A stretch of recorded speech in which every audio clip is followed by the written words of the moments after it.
आज मी मटारपासून एकदम खमंग, खुसखुशीत आणि अजिबात तेलकट न होणारा पदार्थ बनवला आहे। सुरुवातीला आपण पीठ मळून घेऊ।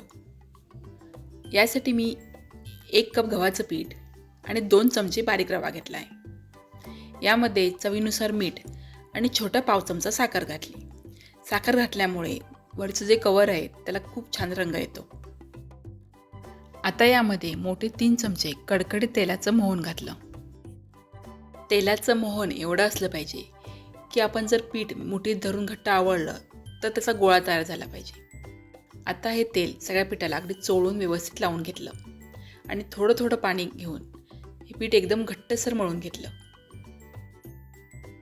जसं आपण पुरीसाठी एकदम घट्ट पीठ मळतो तसंच हे पीठ एकदम घट्ट मळून घेतलं। आता हे पीठ 10-15 मिनिटांसाठी भिजायला ठेवून द्यायचं। तोपर्यंत आपण यामधले सारण बनवून घेऊ।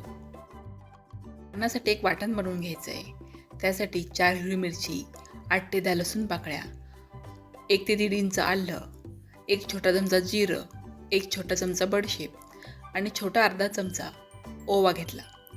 त्यामध्ये मुठभर कोथिंबीर घातली आणि हे मिश्रण जाडसर वाटून घेतलं। हे मिश्रण वाटताना त्यामध्ये अजिबात पाणी घातलं नाही। आता सारणासाठी मी इथे एक मोठी वाटी हिरवागार ताजा मटार घेतला आहे।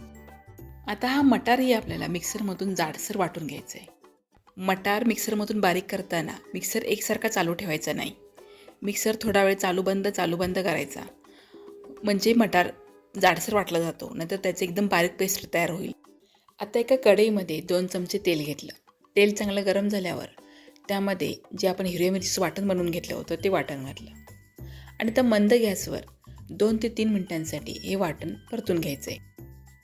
आता हे वाटण चांगलं परतून झालं की त्यामध्ये जाडसर वाटलेला हिरवा मटार घालायचा आणि त्याबरोबरच छोटा अर्धा चमचा हळद, छोटा 1 चमचा गरम मसाला आणि चवीनुसार मीठ घालायचं। हिरवं वाटण आणि मटार एकत्र करून घ्यायचं आणि मंद गॅसवर कमीत कमी 4 ते 5 मिनिटांसाठी हे मिश्रण आपल्याला परतून घ्यायचं आहे। हे मटारचं मिश्रण जोपर्यंत कोरडं आणि सुटसुटीत होत नाही तोपर्यंत आपल्याला हे मंद गॅसवर परतून घ्यायचं आहे। आता हे मटारचं मिश्रण छान तयार झालं आहे। आता ते काढून घेऊ आणि थोडा वेळ थंड करून घेऊ। मिश्रण थंड झाल्यानंतर त्यामध्ये बारीक चिरलेली कोथिंबीर आणि 1 लिंबूचा रस घालायचा। लिंबू रसऐवजी आमचूर पावडर घातली तरी चालेल। आता एवढ्या वेळेपर्यंत आपण जे पीठ मळून ठेवलं आहे ते छान भिजलं आहे। आता त्याचा एक छोटासा गोळा काढून घ्यायचा, म्हणजे जसं आपण चपातीला गोळा घेतो तेवढा, आणि त्याची छान चपाती लाटून घ्यायची, म्हणजे एकदम जास्त जाड नाही किंवा एकदम पातळ नाही। आणि आपण पीठ एकदम घट्ट मळलेलं असल्यामुळे चपाती लाटताना त्याला तेल किंवा पीठ लावायची गरज लागत नाही। आता एका छोट्या आकाराची वाटी किंवा डब्यात झाकण घ्यायचं, ज्याला चांगला धारदार काठ असेल, आणि त्याने छोट्या छोट्याशा पुऱ्या तयार करून घ्यायच्या।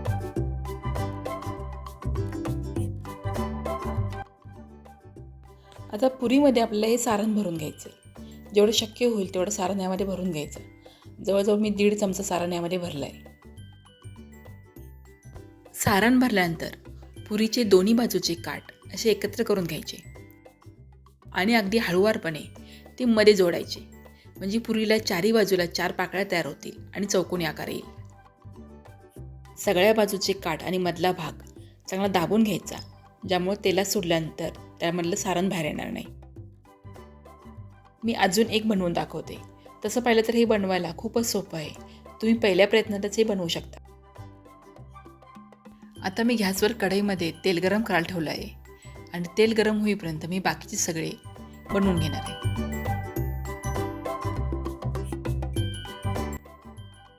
आता हे तळण्यासाठी तेल खूप कडकडीत तापवलेलं नाही, तेल मध्यम तापलेलं आहे आणि गॅस मध्यम ठेवला आहे। मध्यम गॅसवर छान तपकीर रंग येईपर्यंत खरपूस असे तळून घ्यायचे।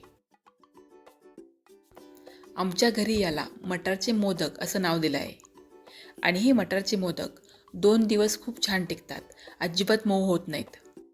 फक्त सारण बनवताना मंद गॅसवरच ते छान कोरडं होईपर्यंत भाजून घ्यायचं आहे, तरच हे मोदक 2 दिवस छान टिकतील, नाहीतर मग आतील सारण खराब होईल।